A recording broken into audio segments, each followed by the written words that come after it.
Сәлем достар, бүгін мен сіздермен үй жағдайында дайындалатын шоколадты торттың рецептісімен бөлісетін боламын. Ең алдымен қамырын дайындаймыз. Ол үшін ыдысымызға 5 жұмыртқаны жарып аламыз. Оның үстіне шым-шым тұз саламыз және қантымызды саламыз, шекерімізді. Осыны жақсылап миксермен аппақ боп көпіргенше миксерлейміз. Міне осындай болып шығуы керек.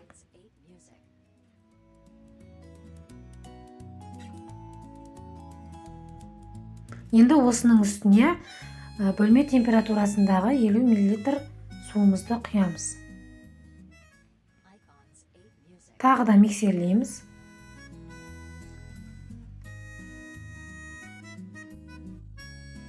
Енді бөлек ыдысқа ұнымызды өлшеп салып аламыз. Оның үстіне 1 шай қасық қопсытқышымызды саламыз және какаомызды салып, осыны жақсылап біркелкі болғанша араластырамыз.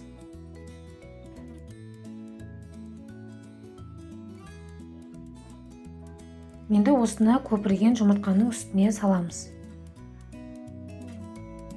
Енді миксерсіз осындай лопатканың немесе қасықтың көмегімен өте ұқыпты араластырамыз. Біркелкі болғанша, яғни біздің тестамыз осылай шоколадты түске айналғанша жақсылап араластырамыз. Міне біркелкі араластырып болдық. Енді осы сұйық қамырымызды пергамент қағаз төселінген табамызға құямыз. Менде бұл жерде табамның диаметрі 24 см. Егер сіздерде 20-21 см таба болатын болса, онда соған жасағандарыңыз дұрыс болады. Сонда сіздің тортыңыз биік болып шығады. Және де осындай таяқшаның көмегімен видеодағыдай осылай дөңгелек қылып жасайтын болсаңыз, онда сіздің жаңағы қамырыңыз біркелкі көтерілетін болады. Тау сияқты ортасы биік емес, барлығы біркелкі көтеріледі. Енді осы сұйық қамырымызды 180 градуста 30-35 минут пешке салып пісіріп аламыз. Енді біз ары қарай кремін жасаймыз. Ол үшін ыдысымызға 2 жұмыртқаны жарып аламыз. Оның үстіне ванильді қант немесе қант ұнтағын қосамыз. Және шекер саламыз. Және жүгері крахмалын саламыз.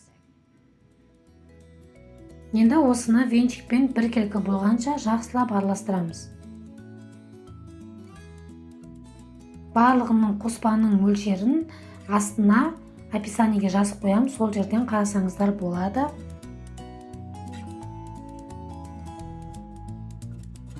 Міне біркелкі араластырып болдық. Енді оның үстіне сүтімізді құямыз.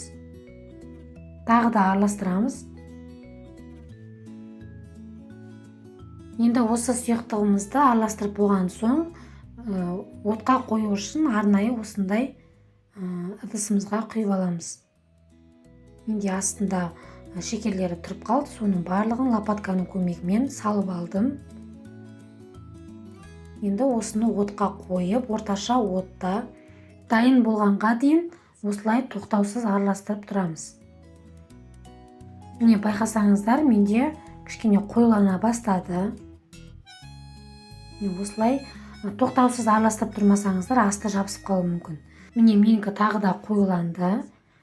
Дайын болуға жақын қалды менікі. Біз оның дайын болғандығын міне осындай тесіктерден білеміз. Осындай тесіктер пайда болғаннан кейін кішкене тағы да 1 минуттай араластырасыз и отты өшіреміз. Міне біздің тестамыз да пісіп шықты. Осылай табаға жабысқан бөлігімен пышақтың көмегімен ажыратып алдым. Және астындағы пергамент қағазын да бірден алып тастадым. Және де мен қамыр тез суы үшін қамырымды бірден 2 бөлікке бөліп алдым. Егер сіздердің диаметрлеріңіз 20-21 см пісірсеңіздер, онда сіздер 3 бөлікке бөлесіздер. Мен осылай пышақтың көмегімен 2 бөлікке бөліп алдым. Енді бұның суығанын күтеміз. Біздің отқа қойған креміміз толық суығаннан кейін осылай ыдысымызға майды салып, оны миксермен біркелкі араластырып аламыз. Және оның үстіне суыған кремімізден 1 қасықтап отырып салып миксерлейміз. Міне осылай видеодағыдай жасаймыз.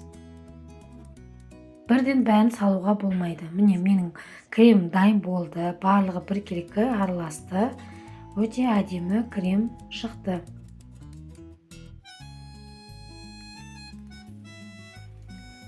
Енді табамызды алып, оның үстіне коржиктің бір бөлігін саламыз. Және оның үстінен щетканың көмегімен үстімізді осылай жағып шығамыз. Оның үстіне кремімізді саламыз. Егер сіздерде 3 коржик болатын болса, онда кремді теңдей 2-ге бөлесіздер. Менде 2 ғана бөлік болғандықтан мен кремді толықтай салдым.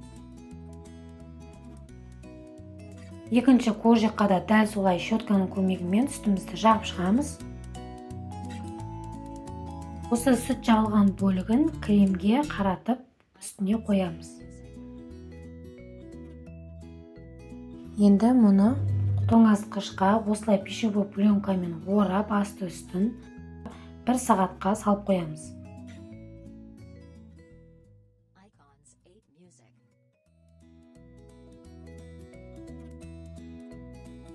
Біз енді бетіне жағатын шоколадты осылай дайындап аламыз. Ол үшін ыдысымызға отқа қойып, оның үстіне сары майымызды саламыз. Оның үстінен 100 грамм шоколадымызды саламыз. Менде Қазақстан шоколады. Міндетті түрде астын үнемі араластырып тұрыңыздар, немесе ол жабысып қалуы мүмкін, және отты өте баяу қоямыз. Міне біздің шоколадымыз дайын болды. Енді тоңазытқыштағы тортымызды аламыз. Және оның үстіне суыған шоколадымызды құямыз.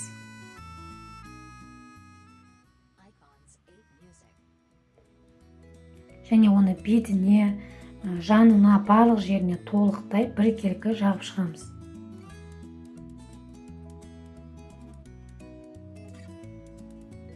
Міне жанына да жағып жатырмын. Және бетін өз қалауларыңызша әсемдесеңіздер болады. Мен кремнің азғана бөлігін алып, осылай бетін әсемдедім. 2023 жыл болғандықтан осылай 2023 деп жазып шықтым. Сіздерге видео ұнаған болса, менің каналыма тіркеліп, видеоға лайк басып, және қоңыраушаны басуды ұмытпаңыздар. Үй жағдайында осылай жиі жасап, балаларыңызды қуантып тұрыңыздар. Астарыңыз дәмді болсын.